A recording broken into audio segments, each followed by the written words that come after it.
This is part of Mexico's interoceanic corridor, one of President López Obrador's mega projects designed to develop the south of the country.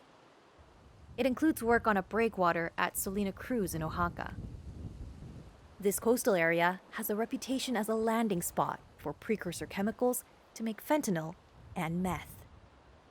It's also the backdrop to a news story about a local politician's alleged efforts to win re-election and the shooting dead of the reporter who wrote it. Mourned by his family, Heber Lopez Vasquez is one of 13 journalists killed in Mexico in 2022, the deadliest year on record for the nation's newsrooms. He'd published a story on Facebook accusing local politician Arminda Espinosa Cartas of corruption.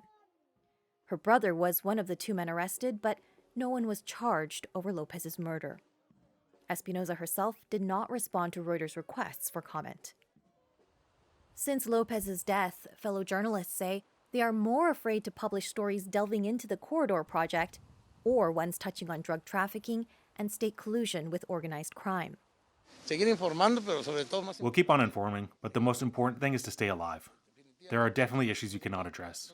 You cannot address the topic of presidents connected to organized crime. You cannot address the topic of insecurity in the region of the interoceanic corridor. We all know the organized crime sells them the sand, the gravel, the rods, the cement. They are in charge of construction, of carrying the stones, of everything. You cannot address those issues because they could cost you your life. Hiram Moreno knows the risks. He was shot 3 times in 2019 and now has a panic button issued by a government body known as the Mechanism, set up to protect journalists. But Moreno has little faith in its effectiveness.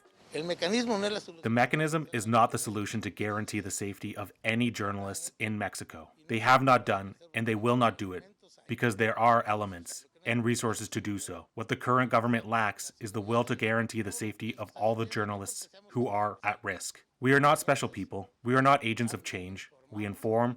We are messengers. We are the ones who allow democracy and security to prevail partially. In this country, there is no security. Since 2017, 9 reporters enrolled in the Mechanism have been murdered, according to a rights group. An investigation by Mexico's Human Rights Commission found evidence of multiple failings by the authorities. Interior Ministry official Enrique Irazoque said the Mechanism accepted those findings, but he highlighted the local lack of action and political will. The truth is that the Mechanism is absorbing all the problems, he said, but the issues are not federal, they are local. Mexican politicians can also be quick to accuse reporters of corruption. Muy hipócritas, muy deshonestos. The president frequently chastises reporters who publish stories painting his administration negatively. He condemns the murderers while accusing adversaries of talking up the death toll to discredit him. The president's office did not respond to requests for comment. Since the start of Mexico's drug war in 2006, upwards of 133 reporters like Heber Lopez Vasquez are estimated to have been killed. That and the staggering 360,000 other homicides registered in that time is taking its toll on all Mexicans, according to Balbina Flores from Reporters Without Borders. Society pays the cost. There is a society that gets used to a situation of violence and to feeling more vulnerable. The people in those areas say that if that happens to a journalist who works for a news outlet and who works to inform, what could happen to citizens?